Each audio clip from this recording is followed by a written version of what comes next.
So welcome, Jessica. Thank you. It's lovely to meet you. So you are the founder and the managing director of Just Williams I am. and the Just Williams Sales Academy. So do you want to tell us a little bit more for those people that haven't met you yet, what you do, what your business is all about? Yeah, absolutely. And thank you for having me. So Just Williams actually turned 10 this year, believe it or not. So I'm not quite sure where the time has gone. So we're a sales and marketing agency, and we look after lots of different owner-managed businesses that rather than them recruit sales and marketing people, we act as their full outsourced sales and marketing team. We've recently merged the businesses together. So we also, through the Sales Academy, we've trained about 5,000 people now on customer service, sales profiles, sales training, all those different things.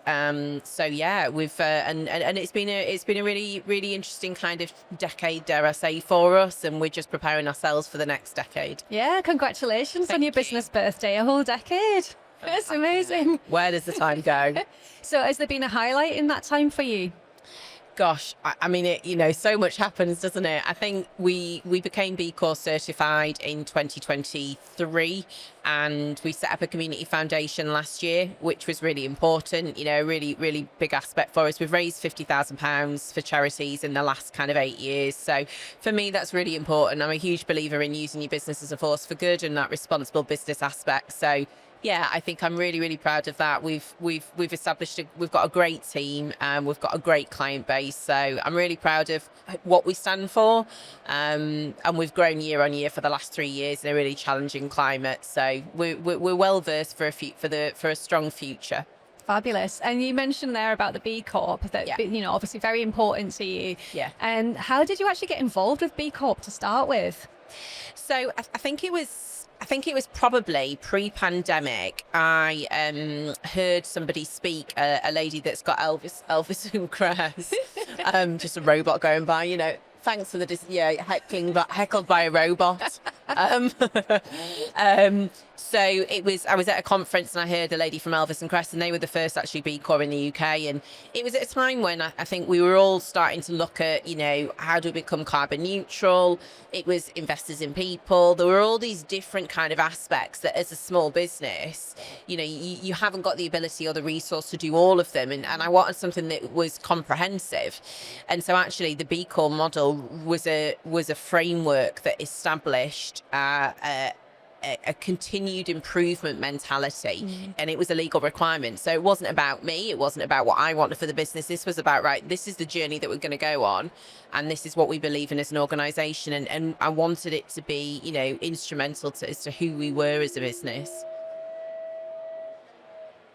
And that's really why we chose to go down the B Corp route, because it just it's so comprehensive. It covers every aspect of the business, and it gave us, as I say, a framework to improve on, to monitor, because we all do great things, right? But how do you track that? And impact reporting is become terminology that we're all familiar with, but 5 years ago it wasn't. So I think it's so important to measure and monitor the impact that you have, and B Corp, as I say, for us is genuinely a way of life now. Yeah, and I think you make a really great point there about the continual development of it as well, because it's so easy, isn't it, for a business? And let's face it, a lot of businesses are box ticking businesses where they're like, oh, just do that one thing and we'll tick the box and then it's done. But actually you can't get away with that, can you, with B Corp? So it's very much that you can't just stay at the same level. You have to continue improving time and time again. So it constantly challenges you to go further, I guess. And the standards have just changed again. So I'm on the board of the B Local Northeast. Obviously, I know that Nikki, your chief exec, obviously is on the national board. So Susie McCready, who obviously is with you guys, is I'm on the board with her, and we run some great events in the Northeast, and it's amazing to see the growth of the B Corp movement. It's fantastic, and it's about using your business as a force for good, and again that mentality is so important. And I think the small things count. And I think what we've tried to show is that actually as a small business, which makes up, over 90% of the businesses in the Northeast and Tees Valley are a small business. So, if we can do it, anyone can do it. And it's the little things that really make a difference. And I think collectively we need to be better as businesses to really support our local economies, our local communities and our local environment. Yeah, and it's looking at like supply chains, as you say, as well. So it goes through with the different, the different businesses that you work with as well. And I guess there's no harm in trying for it as well, is there? So like you say, it's a useful framework, regardless of whether you actually manage to reach your certification or not. It seems like it's a pretty good way of just taking an inventory almost as to how you're doing as a business. It is, and it's a great place to start. And I think with we always say to everyone in regards to the actual impact assessment, whether you then proceed to full certification is absolutely up to you, but it challenges you. It asks. I remember when I first went through it, it was I do remember very clearly because it was between Christmas and New Year, and I was like, oh, I was on we were shut for Christmas, and I remember sitting with a glass of mulled wine and thinking, oh yeah, this will take me a couple of hours, and I won't tell you how many glasses of mulled wine later, but it was so comprehensive and it asked me questions that I'd never even considered, and it really challenged us, and in a really uncomfortable way, and as it should do. And I always think there's been some noise lately of people said, oh, it's too hard. Well, it should be hard. It should be really challenging. That's why it's a level of certification that it is. But it stretches you and it challenges your perception and it makes you think about your business in a totally different way. And for me, even if you go through a few of the sections, it's really interesting. And with the new standards recently being launched, we've kind of done the self-certification. We're due for full recertification next year. Again, it's very, very different. And, it challenges you. It makes you think about your business in a different way. And, from a risk perspective, that's really important to look at the blind side and look at, things from a different perspective. So, whether it's B Corp or another model, I'm a huge, huge believer in looking at, the ways that businesses can be more responsible. Yeah, fabulous. Okay, so you mentioned about the community foundation there, and obviously you've been running marathons, 13 of them so far. I have. And that's your last one? It is. You're It definitely is. your last one? I'm not sure if I am comfortable being quoted on that. Yeah. I actually looked at my 3 years ago today, I was doing the 4x4x48. All right, wow. And 2 years ago today, I was climbing Mont Blanc literally to the day. So, Oh my goodness. it's kind of, and I'm thinking, oh God, We'll have Mont Blanc I'm on the podcast. anniversary. I'm on the podcast today, so maybe a little bit more sedentary. But yeah, I've done quite a lot over the last few years. Yeah, it sounds amazing. And have you taken any business ideas or, sort of insights from running and from actually learning to run a marathon for the first time and then doing that 13 times in lots of different environments? Have you taken lessons from that experience into your business? God, yeah. I mean, I'm a massive ambassador for physical and mental fitness. I think they're massively aligned. So I think, if you are the fitter you are and the mentally and physically, the better performer you will be. I mean, with everything like that, I'll be honest with you, there's a physical aspect to it, but a lot of it's mental. A huge amount of it is about mental resilience. A huge amount of it is about knowing why you're doing it and being very, very clear on your purpose and just sheer grit. And, I think I'm a real believer that we are all capable of whatever we choose. I think the biggest people holding us back is ourselves, and therefore I think we're so more capable than we realise, but we just have to step out of the comfort zone, which is a really nice place. So for me, it's been absolutely about resilience. It's about showcasing that you are capable of whatever you set your mind to, and I've raised quite a lot of funds by doing that. So for me, I'm really proud of that. Yeah, and you're about to embark on another challenge, the PhD. What are you hoping to achieve with that? Yeah, so I'm due to start my doctorate in September, October. It's a subject matter that I'm obviously very familiar with. So for me, it's around, I did my MBA 10 years ago at Teesside University, actually. And my thesis was around sales psychology. So for me now, 10 years into a business, obviously, I'm now running a sales and marketing agency. There is, the world has changed, AI wasn't as, prolific as it is now. And the market and the world has massively changed in 10 years, as we all know. So it's really interesting to see how those two very separate professions are being almost welded together a little bit. So I'm really keen to explore that. And for me, I'm an avid learner and reader, and I just constantly want to, improve really and get better and be at the top of my game. So for me, it's another that's a mental challenge, and it's something that, I'm really looking forward to. Yeah. And you mentioned about sales there as well. I mean, people can find sales a little bit icky, can't they? Sometimes a little bit scary, perhaps. What would you say to people? I mean, what do you say to people when you're training them about it. It's really interesting, isn't it? Because I think if you look at certain trades or certain industries, we have a perception, and it's very different in, in other parts of the world. The career in sales.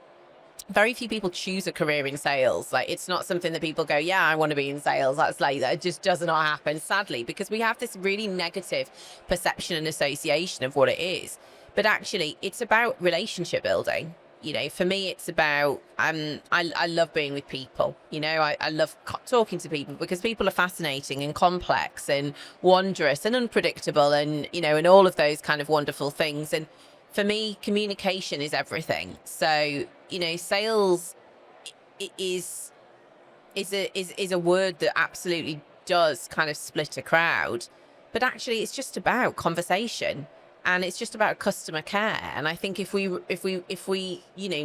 move our perception away from, I won't say what it is, but we all know what we think when we think of sales is into customer care and communication, then I think, we can all do a really good job at it. But it's very interesting, because I think since COVID, people have stopped being able to communicate quite so well. Right. Yeah. So the way that we communicate is changing, and our ability to communicate in person is getting worse and dissolving, sadly. So there's a lot of work to be done there, and I think it's really interesting to see generations coming through and their ability to communicate, because ultimately it's such a fundamental skill, and sales is about your ability to communicate. You touched a little bit there on some trends as well, like in your previous answer as well. Are there particular trends that you are seeing affecting sales at the moment?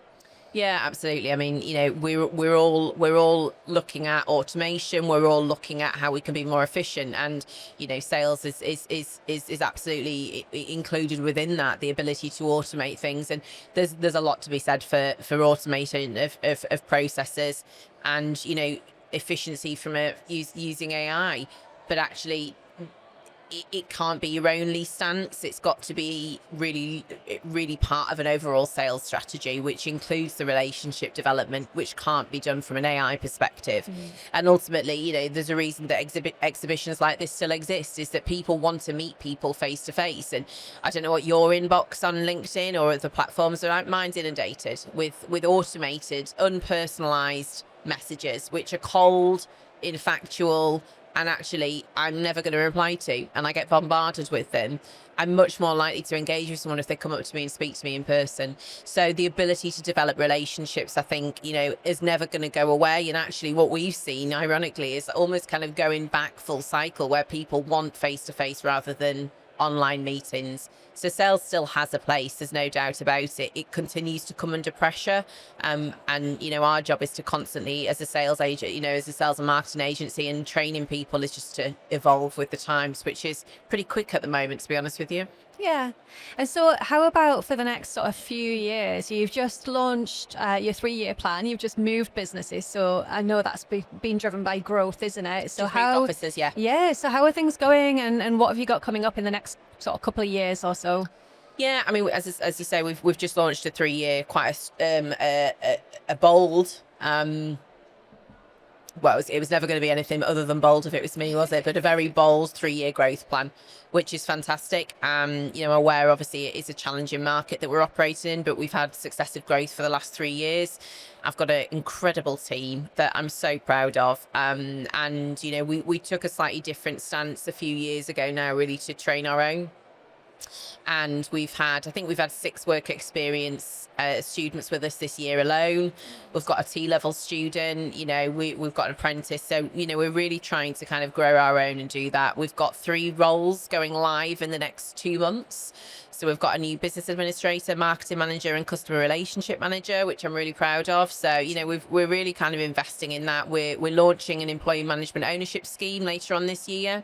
And as I say, we've just merged the businesses together. So yeah, we're about to launch some new solutions. So yeah, it's been 6 months of real planning, and we've launched loads of new stuff internally for the business, and obviously that's now kind of being pushed out externally. So yeah, I'm really excited for the future. I feel like we've got some really strong foundations. There's I'm a runner, right? So you always see runners with that phrase, like, go hard or go home.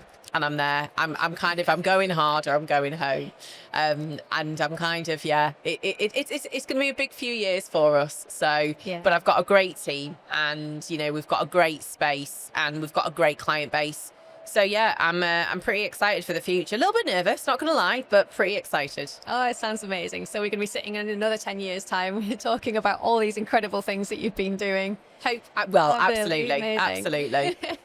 Well, thank you so much, Jessica. And you're over on the stand that's just directly opposite us as to where we are right now. So I am indeed. if you'd like to find out more about Jessica and Just Williams, just head over to the stand. And thank you so much for joining us. Thank you so much for having me. Thank you. Take care.